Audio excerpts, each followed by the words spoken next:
joined in this episode by Teagasc Grass10 Advisor Joseph Dunphy for a monthly update on grassland management tips. In this episode, Joseph discusses the current grass growth rates and average farm covers, tips for managing grass supply through April into early May, how to handle surpluses and maintain short residency periods, as well as fertiliser options for silage ground. We also think about some of the considerations for spring reseeding this year. We hear now from Joe. When we think back of it over the last few weeks, it has been a bit cooler and a bit harsh. But to be honest, when we think back on the spring, it's been nothing short of phenomenal.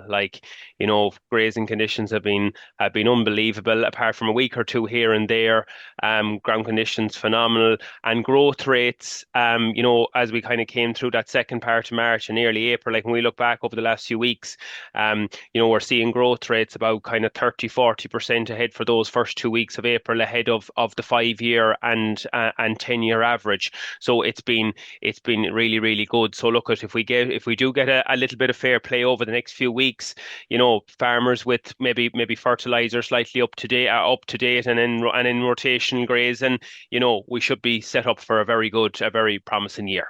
Certainly there has been great utilisation, and even though maybe covers were slightly tight in some places, they certainly got more out of them. Joe, speaking of covers and growth rates, what are growth rates and covers looking like on farms?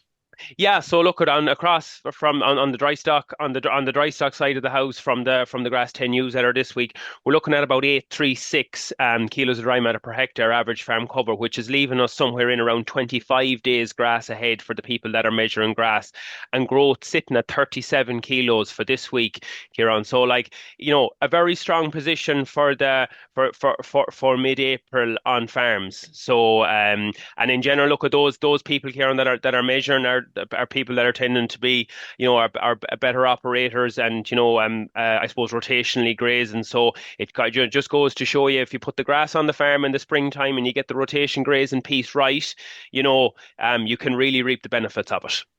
Certainly, that's really set up to kick on. I suppose if we look at it from a grazing management point of view, what we do over the next couple of weeks is going to have a big bearing on performance. It's going to have a big bearing on grass quality. What are some of the key things you need to look at, maybe in terms of even getting in on that second rotation at the moment? Yeah, so look at depending on for early March lamb and flocks, like the second rotation is coming back nicely. Like we want to be getting in, we want to be maybe set up for somewhere in around a 25 to a 30-day rotation there at the minute, and we want to be getting in at around 11 to 1,300 kilos of grass. So in around just over 2 fists of grass there at the minute, and again grazing out cleanly. But again, look at the weather conditions are going to hopefully stay with us, and but that'd be the key messages over the coming weeks is, and I suppose residency as well there, back to that rotation and grazing piece. If we can kind of get in and out of paddocks in around 5 days and move them off and have that grown back again, that'd be the key targets at the minute. That's going to have a big impact on performance. For those maybe not getting through those paddocks quick enough, especially when you said with an increase in growth, likelihood is that'll kick on a bit further this week. What's your advice for those maybe are spending a wee bit too long grazing out paddocks? Well, the problem is they're like if those paddocks that we're just sticking in too, I suppose too long, we're going to start re-eating that regrowth that's coming back, and potentially eating into the energy store of the plant if we do graze that bit too low. So, getting in and out in that 5 days, in and out in 5 days and back again then 25 days later for that second rotation, and then dropping that back down as we get into May, back into the kind of growing 3 weeks and grazing that between 3 and 5 days. Like that's where we want to be in a couple of weeks' time. If you are, if the target at the minute is 5 days residency in paddocks, and you are noticing maybe due to paddock size or whatever on your farm that you're in it for 8, 10 days, 12 days, like the reality is for a relatively inexpensive cost there of 3 strands of wire and a few temporary posts to set up one block in particular, maybe it'd be a home block, just that little bit better, and reduce that residency, break it up a little bit better, bring down the residency in those paddocks, then back down from maybe that 10 days back down to 5 days and move them on. That's key at the moment. What we are also maybe considering is the silage. I know some might have gone with silage fertiliser, some are thinking about it. What's our recommendations there, Joe? Yeah, so look at when we're thinking of the nutrient requirements for first cut silage, I suppose the key point that we always want to make is that from a P and K point of view, it's hugely important that the slurry that's produced on the farm, if there is available, that it goes back on silage ground because it perfectly balances the P and K nutrient requirement that silage takes off ground. So and we have in general, like we know we have to be careful here on with allowances on farm too. And again, it's important to talk to your advisor about what allowances you have. But in general, allowances have come back a little bit over the last couple of years. So we have to be careful that we don't over fertilize silage ground, but still we have to give it enough nutrients to balance the crop. So in general, if a first cut of silage has got cattle slurry again maybe a couple of weeks ago, or sorry, throughout sometime throughout March, and you're aiming for that end of May cut on it. Like ideally, we want to be going with a product then that tops up our nitrogen and our sulfur. So the P and K has come from the slurry, and we'll be topping up then with about 1.5 bags per acre of a 38 plus 7 sulfur type product, okay, which will be topping us up then on top of the slurry. That will be topping us up to in around 80 units of nitrogen in that field, or 100 kilos per hectare of I suppose on a full NPK plus Mm. sulfur basis. If the paddock hasn't got slurry, we're going to have to look at maybe an 0730 type product to apply the P and the K. Again, you have to just watch out for your allowances, and then we'll be going with an extra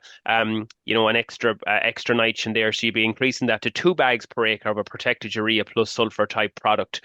And again, I know we mentioned there that 38 plus 7 type product, but again, it balances perfectly our nutrient requirement that we need on that. If there's no P allowance there, Kieran, there's no slurry that's kind of gone on those fields. We know we have to look at then the likes of a 29-0-14 type product or a 19-0-15 plus both with sulfur. We have to look at that sort of a product because we can't just, if we've no P allowance, we just need to be careful that there's no P going out, but we have to get some K out in that. So just be careful. But it comes back to the point: the slurry that's on the farm must go back to the silage ground. Have to make use of that nutrient. Look, just want to mention silage. I know it might seem strange for some, but we will see some surpluses of corn on farms. Joe, maybe just avoiding that temptation of closing up some of the grazing ground for a long time and maybe taking that surplus out on time.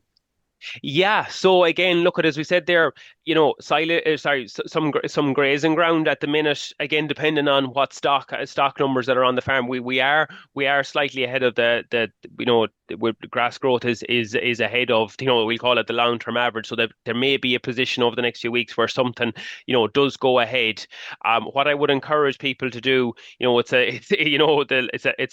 a long year yet. We could get some poor weather in May or something like that. And I would encourage people to, rather than, allowing it to bulk up, and put it in with a first cut, whip it out straight away in terms of if it's on, if it's essential part of your grazing platform, and whip it out straight away, get it baled, get it made up, and get it fertilized back in again for grazing. One thing we probably didn't talk much about in certainly last year, maybe even the year before, was reseeding. Certainly spring reseeding, the weather didn't lend itself to it. This is a very different year, Joe. Is there potential maybe to get some reseeding done early this spring? Yeah, no, and as you said there, Kieran, the last couple of years, even we think back to last April, how horrendous it was, and in terms of weather conditions, it was wet, it was cold. We look, the conditions we have now, ground is in super shape. We're utilizing grass well. Animals are very happy out.